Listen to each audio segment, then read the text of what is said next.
Hello दोस्तों, कैसे आप सभी। उम्मीद करूंगी कि आप अच्छे होंगे और स्वस्थ होंगे। आज के इस वीडियो में हम पढ़ने वाले हैं कक्षा 11 का दूसरा चैप्टर की विविध प्रश्नावली। पिछले वीडियो तक हमने विविध प्रश्नावली के 5 क्वेश्चन हल कर लिए थे। आज की इस वीडियो में उससे अगले कुछ प्रश्न हल करने वाले हैं, तो वीडियो को पूरा देखना। और वीडियो अच्छा लगे तो वीडियो को लाइक करके चैनल को सब्सक्राइब कर देना। इस तरह की वीडियो पाने के लिए बेल आइकन घंटी को जरूर से प्रेस करना।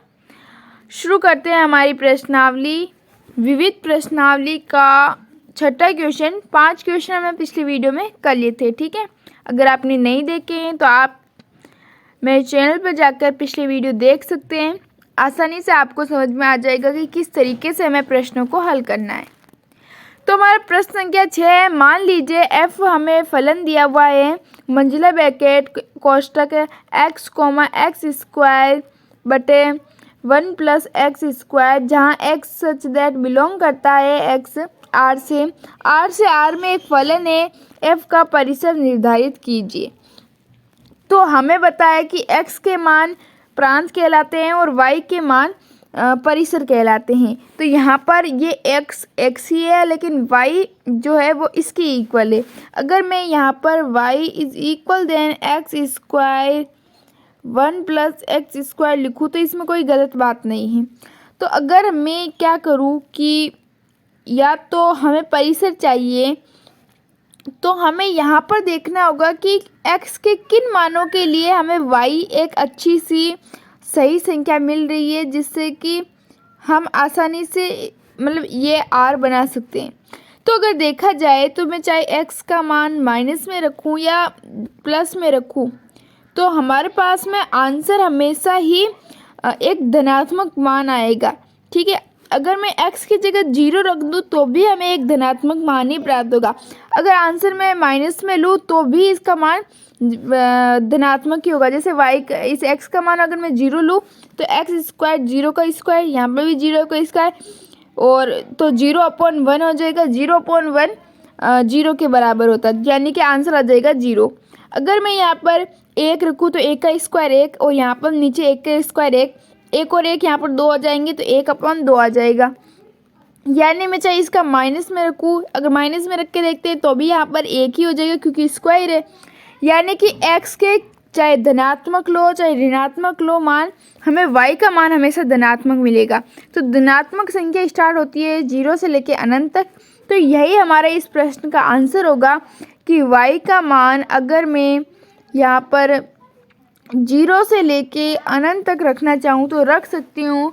लेकिन एक बात और है कि अगर मैं y का मान यहाँ पर ज़्यादा रख दूँ तो भी वो गलत हो जाएगा। कैसे कि यहाँ पर मैं चाहे x का मान कितने भी रख दूँ, हमारे पास y का मान 0 से तो शुरू हो रहा है कि हाँ धनात्मक आ रहे हैं, लेकिन a का मान अगर मैं 5 रखूँ तो क्या होगा देखते हैं। तो यहाँ पर 25 हो जाएंगे, अपॉन में 1 + 25 यानी 26, यानी 25/26 लगभग 1 के नीचे ही है। यानी अगर देखा जाए तो हमारे पास में x के मान चाहे मैं कितने भी बड़े रखूँ, हमारे पास में जो आंसर है y के वो 1 से छोटे ही आ रहे हैं, कोई भी 1 से बड़ा नहीं आ रहा है। यानी हमारा परिसर 0 से शुरू होगा और 1 पर ही ख़त्म हो जाएगा, 1 भी शामिल नहीं होगा, क्योंकि चाहे कितनी भी संख्या रख दे नीचे उसमें 1 जुड़ जाएगा, जिससे वो 1 भी नहीं बन पाएगा। तो यानी कि इस तरफ ये चिन्ह आ जाएगा और इस तरफ ये चिन्ह आएगा, यही हमारा परिसर होगा, ठीक है। 7वां क्वेश्चन है हमारा। मान लीजिए कि f और g फलन दिए हुए हैं r से r, क्रमशः f(x) देने x स्क्वायर + 1 और gx देने 2x - 3 द्वारा परिभाषित है। हमें f + g, f - g और f/g ज्ञात करना है।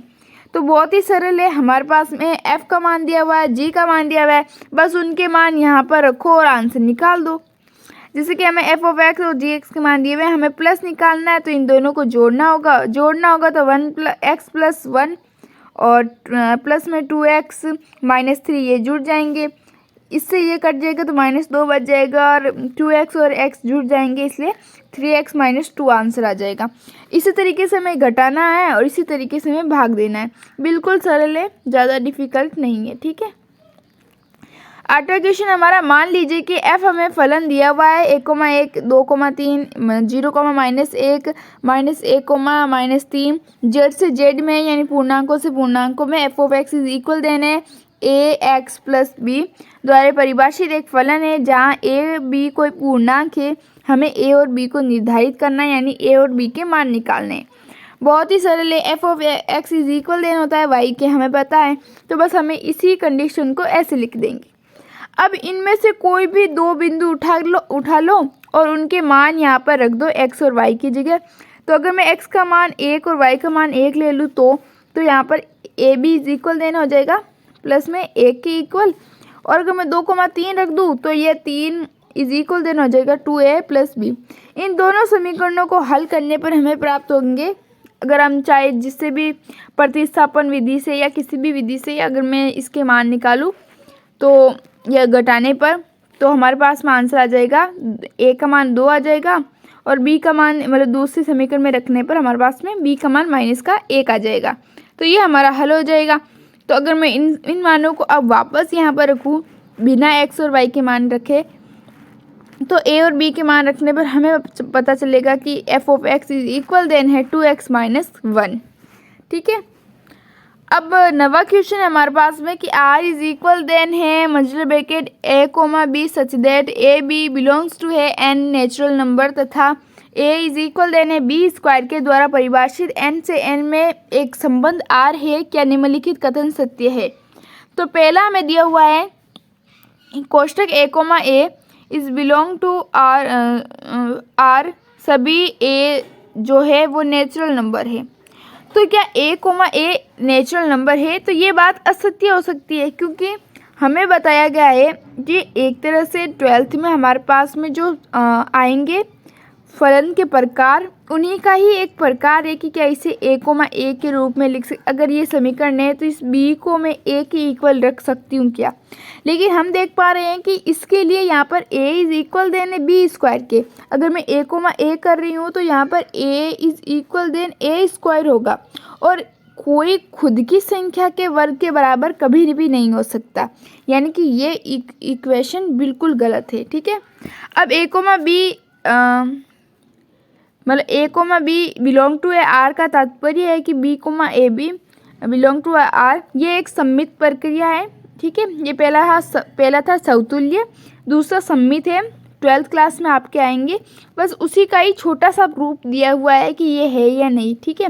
बाकी हमें इसे नाम नहीं बताने कि ये सम्मित नहीं है, समतुल्य नहीं है।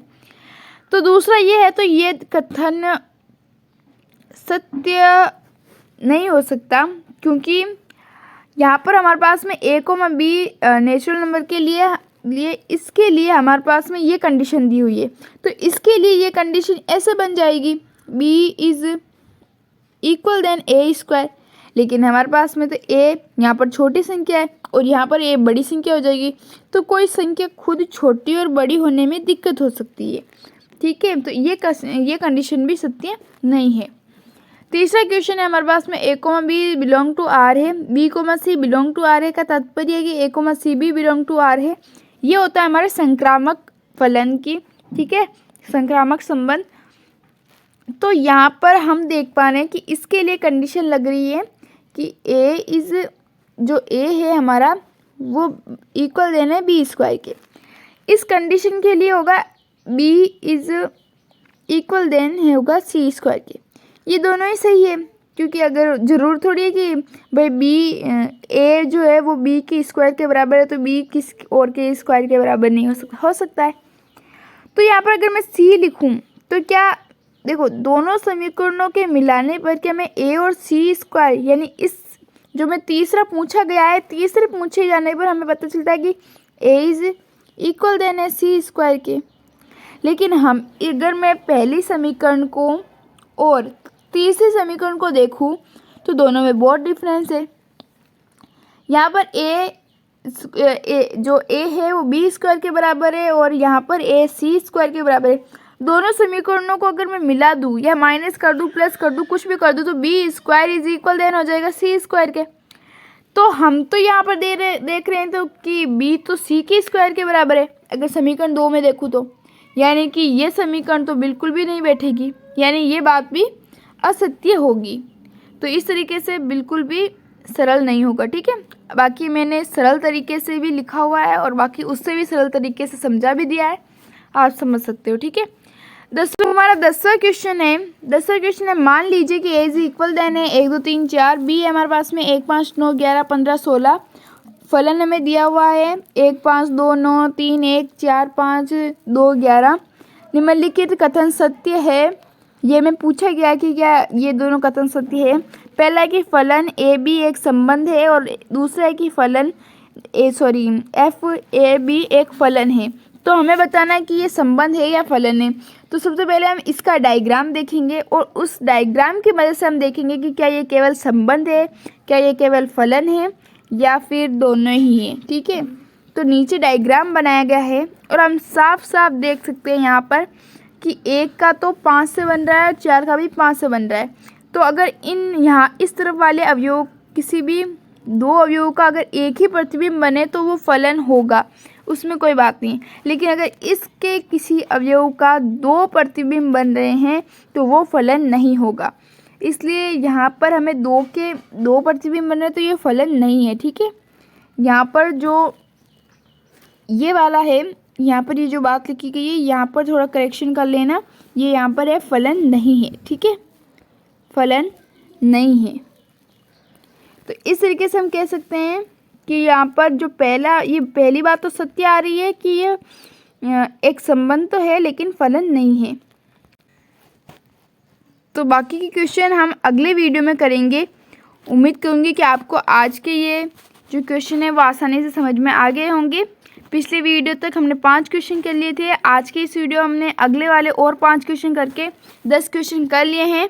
उम्मीद करूँगी आपको आसानी से समझ में आ गए होंगे। अगर आपको वीडियो अच्छा लगे तो वीडियो को लाइक करके चैनल को सब्सक्राइब कर लेना। इस तरह की वीडियो पाने के लिए बेल आइकन घंटी को जरूर से प्रेस करना। हम मिलेंगे आपको रोजाना इस तरह की मज़ेदार वीडियो के साथ। तब तक के लिए मिलते अगली वीडियो में। धन्यवाद। Thanks for watching.